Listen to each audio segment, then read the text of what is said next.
Hi, everyone. Before we jump in, for context, we recorded this episode on February 16th before Russia's invasion of Ukraine, which is why it's absent from our discussion. Our thoughts have been and continue to be with those affected by the terrible and devastating fallout of war. We think this episode still contains timely insight and takeaways for investors. It features our chair, head of our risk management process, and portfolio manager, Jim Hall, sharing his insights from over 25 years at Mawer and in the industry. He's going to share observations on big macro risk themes from history and parallels to now, and at the micro level, what we're doing about it in our process and the Efe large cap portfolio. I hope you enjoy our conversation as much as I did.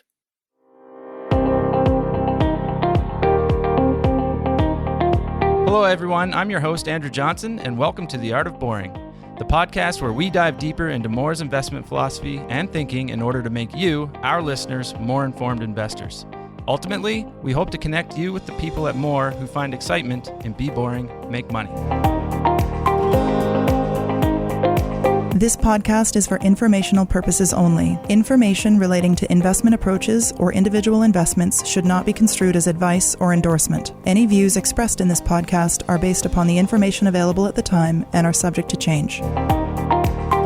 Welcome back to the podcast, everyone. Happy to have you all here, and we're happy to have Jim Hall joining us today. Jim is the chair of our board of directors and the lead manager of our Efe large cap strategy, which we're going to talk about today.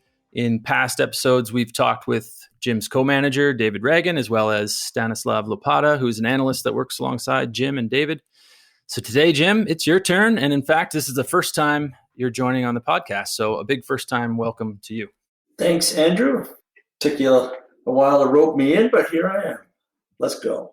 We finally got you. So with our first time guest, Jim, we like to spend a little time up front learning who you are. And I'm personally going to take some joy from this because I'm forcing you to do something that you hate, which is talking about yourself.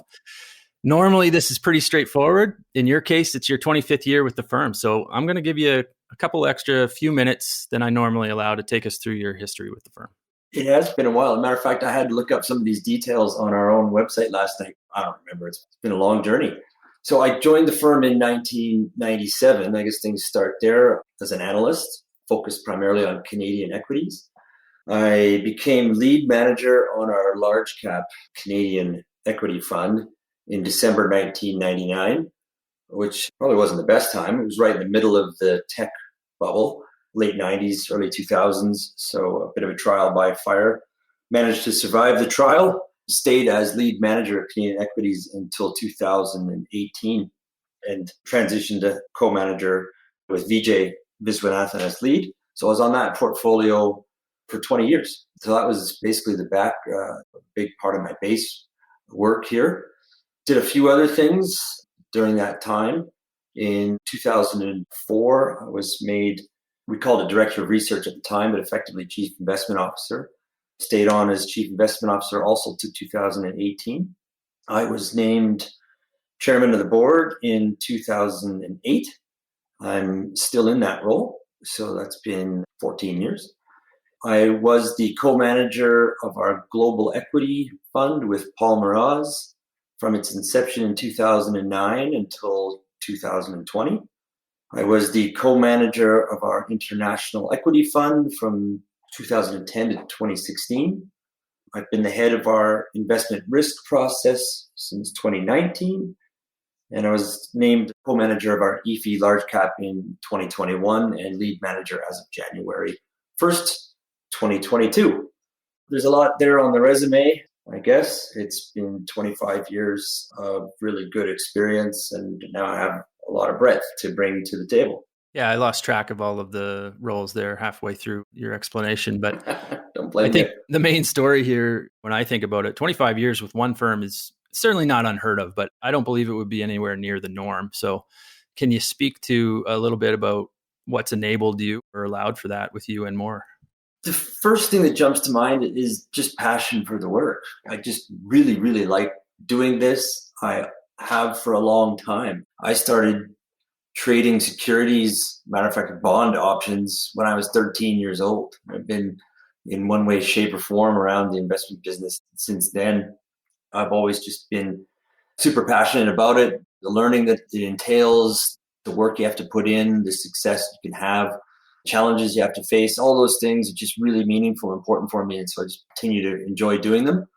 I think the work that we do has a lot of meaning, actually. I think it's good work. I think we do good work for our clients, for our employees. So I have not only passion for the work itself, but also, to use a maybe overused term these days, I have purpose, meaning in my work. I like what I do, and I like the outcomes that it does, that it provides for others. So those are biggies right there. Just keep you motivated and on track and enjoying it all. I mean, there's some other things that go into it, though. Certainly the team that I work with and have worked with over the years, it's been fantastic. And the culture of the firm, particularly around career journey.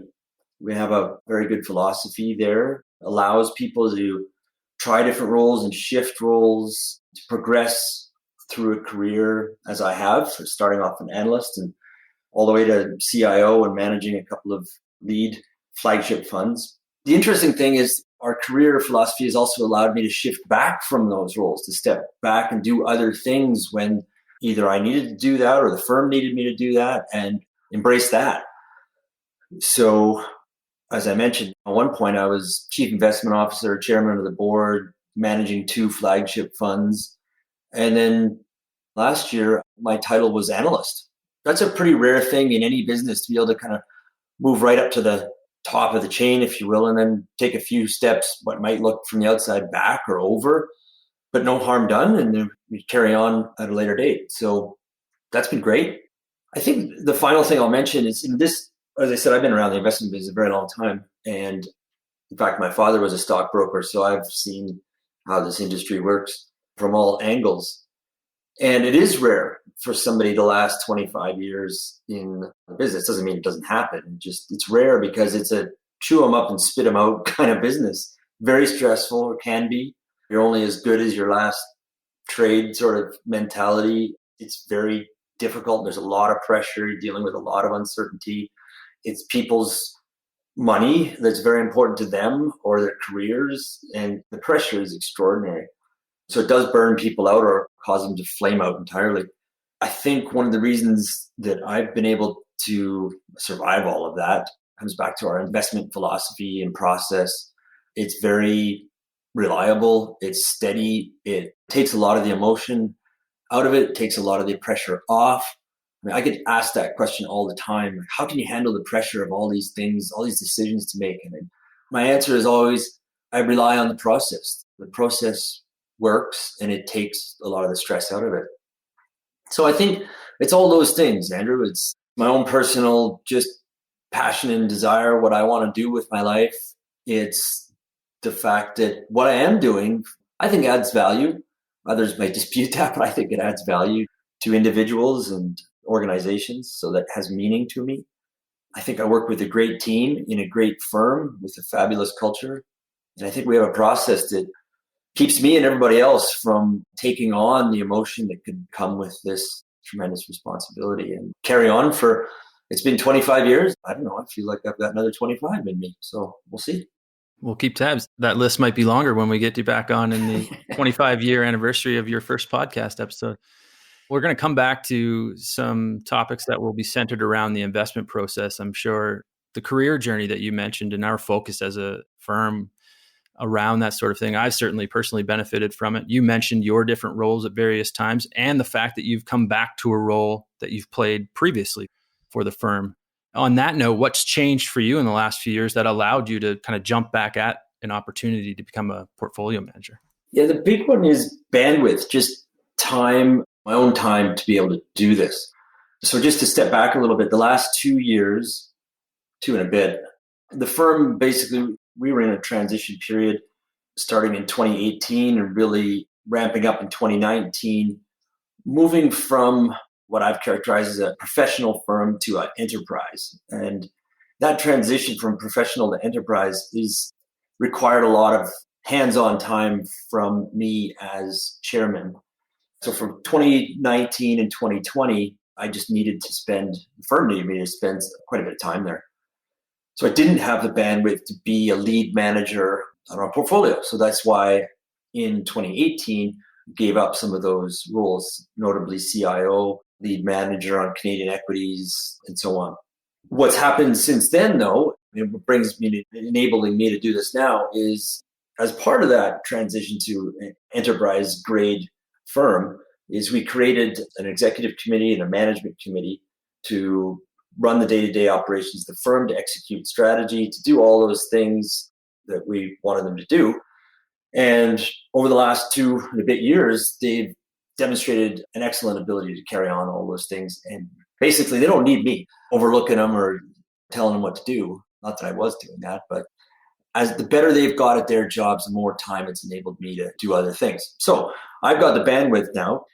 At the same time, Dave Reagan, he wanted to take a step back of the intense roles that he has been playing for a very long time. So he's been lead manager of international equity since 2010, had an incredible track record. And the reason for that is because he put in just a super amount of effort and stress and everything else into that role. And I think just needed to take some stuff off his plate. An obvious one was Efe Large Cap. It was the second fund that he was lead manager on. I put up my hand and said, look, A, I've got the time, and B, this is also right in my wheelhouse. This is something that's natural for me as chief investment officer and manager on global equities. I knew the territory very well. Large cap is a natural environment for me. It's where I've spent most of my career looking at larger companies. There's lots of people on the team to look at smaller companies, and I've drifted more towards the larger ones. So this was a easy transition for me. I knew the portfolio. I was right there when we built it in the first place at its inception. So I knew all the companies. So I had the time. There was the opportunity. It was a good fit for me. And Dave was going to stay on as co-manager, has stayed on as co-manager. So it was not exactly a burden to transition back into that portfolio. And for me, it's like, well, great. And now I'm back on the playing field, which is where I like being. So like I said before, is do I have another 25 years in me? Sure. I don't know. I'm playing the game. That's what I like to do. So yeah, so there's those combination of things, and it allowed me to step back into the role. All right, well, let's get into it and let's talk about the portfolio itself. The Efe Portfolio is Europe, Australasia, Far East, effectively the developed markets of the world, excluding US and Canada.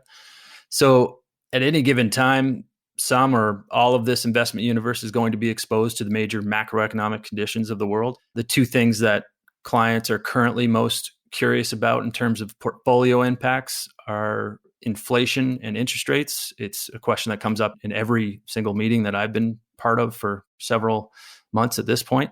Let's start with inflation. From your view, what would be the context here? What are the contributing factors to the current inflationary environment? I think 12 months ago, we would be having a debate whether it actually was an inflationary environment. I think that debate is kind of in the rear view mirror. And I agree that we're in an inflationary environment. Who knows how long it lasts. As to causes, there's lots of debate around that. I think there are many causes. It's complex. There are lots of interrelationships and everything else here. So I don't propose that I have the single answer as to what's causing this inflationary environment. So let me just talk about some of the things that are probably contributing. On the face of it, it's a bunch of demand hitting supply that just isn't there. So that's happening in lots of markets simultaneously. We're seeing that in commodities markets. We're seeing that in labor markets, final goods, actual consumer goods, supply chains and logistics. All these things are in short supply and the demand is ramped up huge. So then go to the next level of what's behind the increase in demand and the failure of supply to respond, or at least so far. On the demand side, no doubt that cheap money and fiscal stimulus have played a role there. A lot of that's going back several years, but some of it is newer with some of the COVID stimulus that went on. I guess in some cases still going on.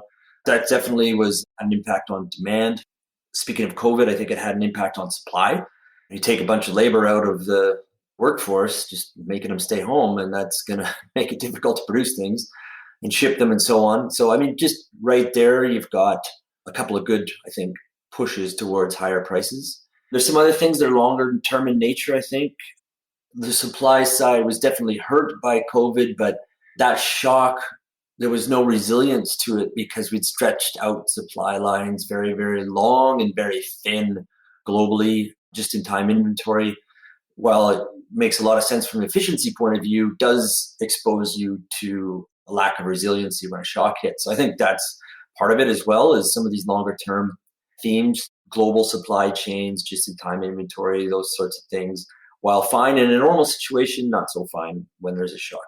We've been seeing trade barriers go up, deglobalization, those sorts of things, and those were going on before COVID hit. So again, on the supply side, on the logistics, I mean, that was making life a little more difficult to get goods and even, as I say, shipping final goods around. I mentioned labor force constraints.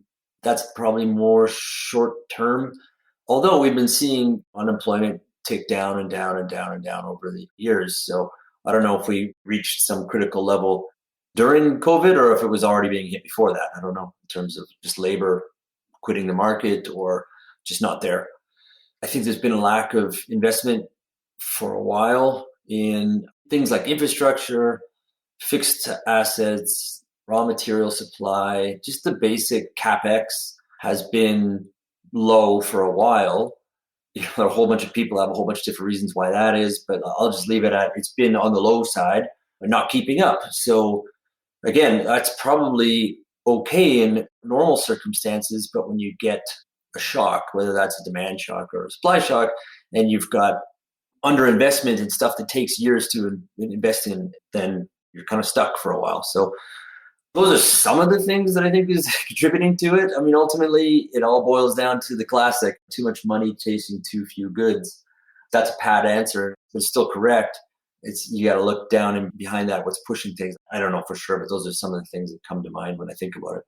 Yeah, the supply chains is one that's on a lot of people's minds. And one question that I've been curious about is the whole just-in-time approach to inventory management. And you described it very well in terms of working great for most of the time until you get hit with something. Have management teams in your conversations or in your reading hinted at any long-term shifts away from that type of approach? And in other words, bringing some of their supply closer to their final assembly or their manufacturing processes? For sure. We're seeing it in lots of places. We're seeing it at the government level, the company level, personal level. In an extreme, it's hoarding toilet paper, I guess, but hopefully we don't see too much more of that. But no, it's going on. It's definitely a theme. I can think of something very obvious like semiconductors. We've got semiconductors in short supply. Prices have gone up. That's had an impact on all kinds of things. It's been hard to get a lot of devices because semiconductors are just not available. Not just devices, electronic devices, but basic things like cars and refrigerators and washing machines. Everything runs with these electronics embedded in them now. The semiconductors, broadly speaking, are in short supply. And so now we're seeing the supply chain has been reduced down to basically two big suppliers. So that is being broadened out. In the case of the US, more reshoring. We've seen big investment, proposed investment from Intel, fab plants in the US. TSMC, who I think would rather just produce in Taiwan, is now going to produce more in the US. Japanese suppliers are building factories as well. So absolutely, that's just one industry. I mean, this is happening very broadly. So yes, that is the theme that's out there. It increases resilience, which is good, but it probably decreases efficiency. You basically have dead capital sitting around, which was the whole point of taking it out in the first place. But there's a cost to pay for that. Maybe we're paying that cost now.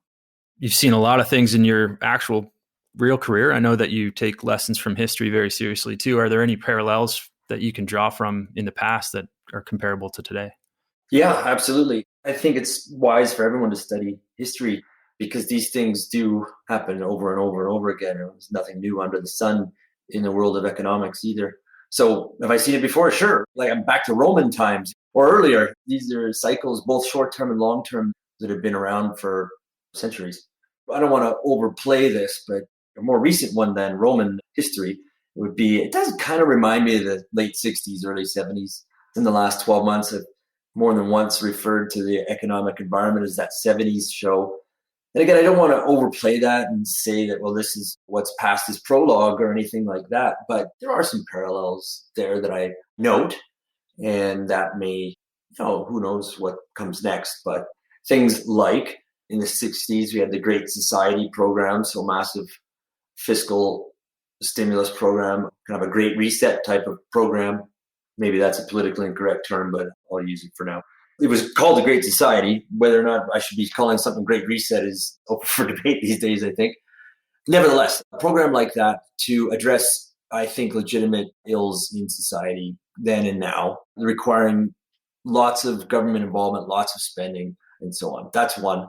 We had monetary stimulus or monetization of debt in maybe not so dramatic a form, but in the late 60s, early 70s, the world had the war in Vietnam going on, Cold War, so geopolitical tensions, in that case, hot war had to be financed somehow.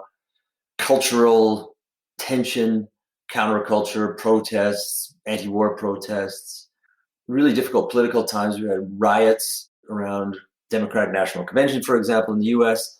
There was lots of protests and resistance and people making their voices heard all around the world, not just the US.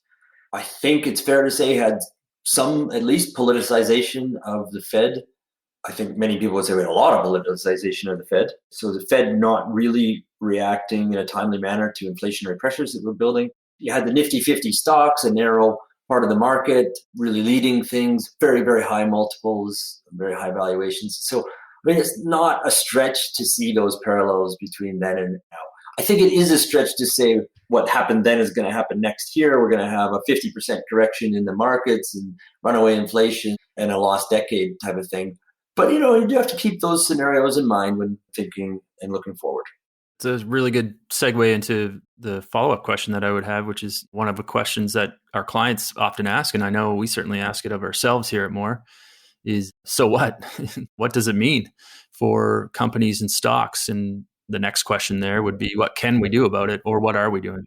Yeah, the what does it mean question is an impossible one to answer. We don't know exactly what it'll mean, and we can't know because these are future things. I think a better way to phrase it is kind of take a risk management mindset to it and say, well, what could it mean? What might it mean? What are some of the different scenarios that may unfold? And let's look through all those different scenarios and see where opportunities lie or where we might have exposure. So I like to say we must prepare, not predict. So the kind of what does it all mean gets into prediction. What might it mean is, it's a little bit of prediction, frankly, but it's more about preparation. What might it mean makes us look through many, many different scenarios. So I think that's a better way to go about it. So with that adjustment to the question, what might it mean? Well, it might mean all kinds of things. What are we doing about that? Well, one thing that might happen is we could see a continuation of rising rates. That in that scenario, that would apply pressure just mathematically on what we would call longer duration stocks, those with cash flows far out in the future. They often have very high multiples attached to them. Rising rates, if that's the scenario, you'd want to be careful there. So in our case, we've reduced some of those companies that have that type of characteristics. So in this Efe portfolio, it's a company like ADN would be one we've taken a little bit of weight out of. Rising rates, I mean, the one scenario is it could bring to an end or put pressure on this very, very long cycle that we've had favoring high quality, low volatility stocks, almost regardless of valuation. It's just been a 10 or 12 year or maybe longer trend favoring those companies with those characteristics. As bond yields have fallen to zero or in many cases negative, people have, I think, invested in these low volatility, high quality stocks as almost bond proxies. And if we're getting into an inflationary environment that's pushing up rates, the need to hold those type of companies at any price may diminish. And so there might be some pressure there. So that would be another area that, well, we don't want to be overexposed there. So we've reduced many companies in the portfolio that have those characteristics. Companies like LVMH, Wolters Kluwer, Assa Abloy, Helma. I mean, these are super high quality companies, just wonderful, wonderful businesses, but they're expensive. And in a scenario where you have rising rates and potentially slowing growth type of thing, well, these companies may be at risk simply from valuation, not because the business model is at risk. So that's another area we've taken down. On the other side, maybe some opportunities. we've benefited from and probably will for a while are holdings in logistics companies like DSV or Kuehne & Nagel. Distributors are often beneficiaries in an inflationary environment if they can maintain their margins. Usually fairly easy for them to do. Usually fairly easy for them to pass along price increases, maintain their margin, multiplied by a higher price. It's just more earnings for them. So we have some companies in that category, like Ferguson jumps to mind, UK based, but distributor mostly in the US. They could benefit from an inflationary environment. Then there's ones like pharmaceutical companies where they don't move on that. So they can be a hedge or just stability in a portfolio when some of these macro things are moving against you. So, I mean, those are some of the scenarios we think about, some of the moves we've taken. But really, the best approach is to admit that you don't know how this is going to unfold. Be aware of different scenarios that could unfold.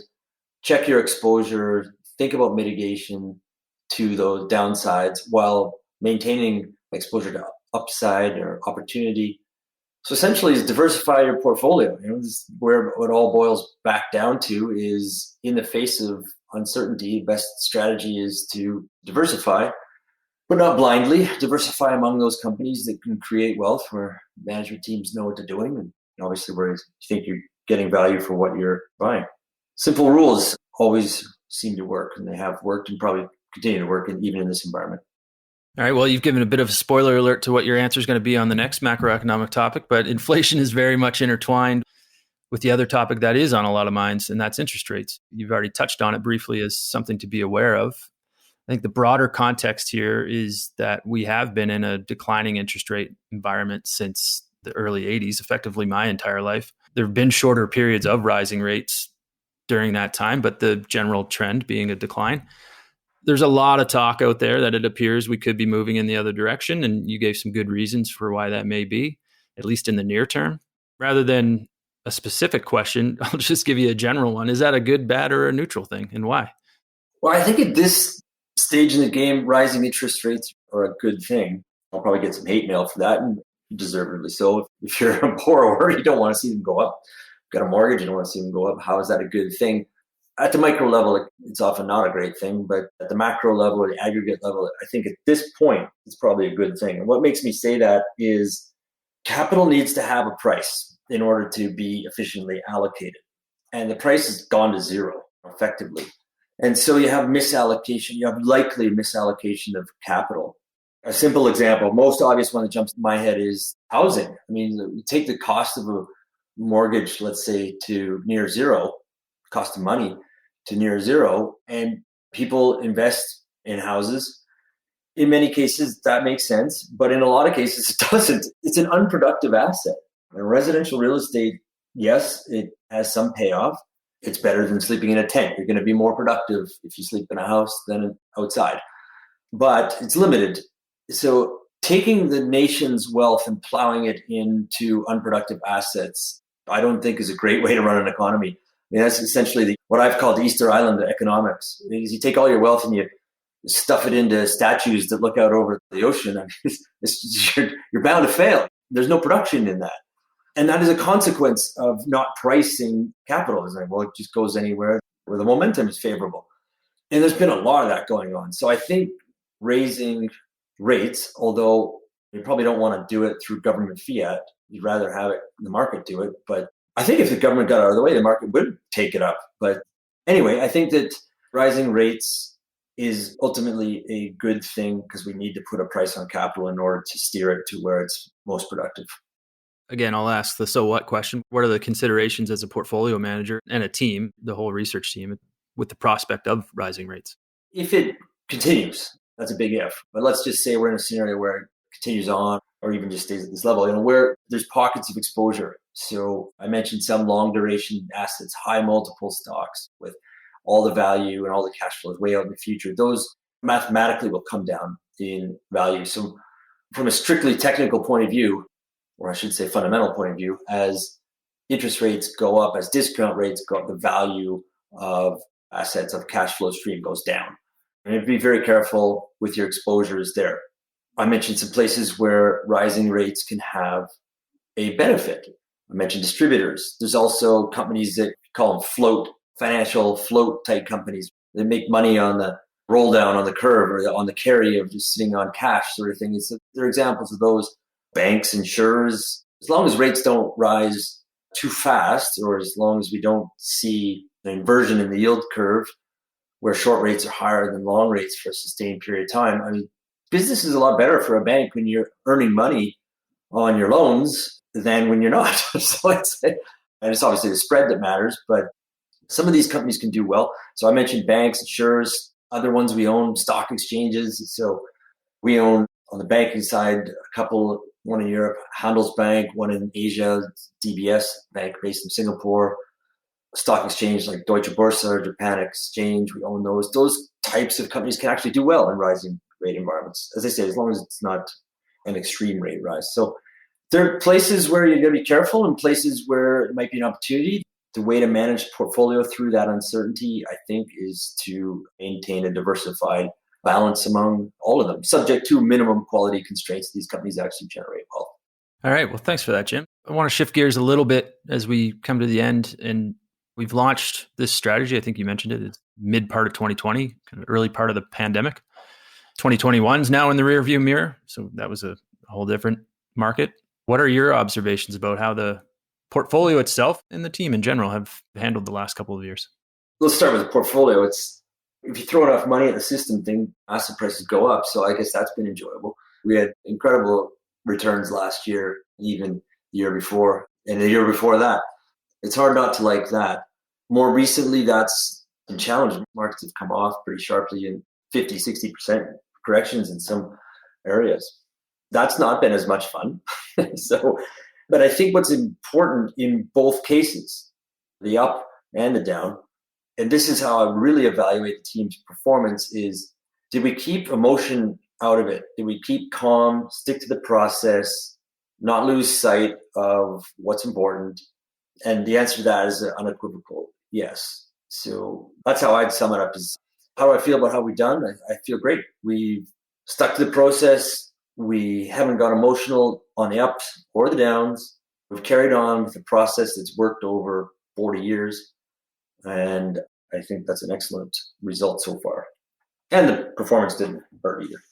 What's on your mind going forward for the strategy?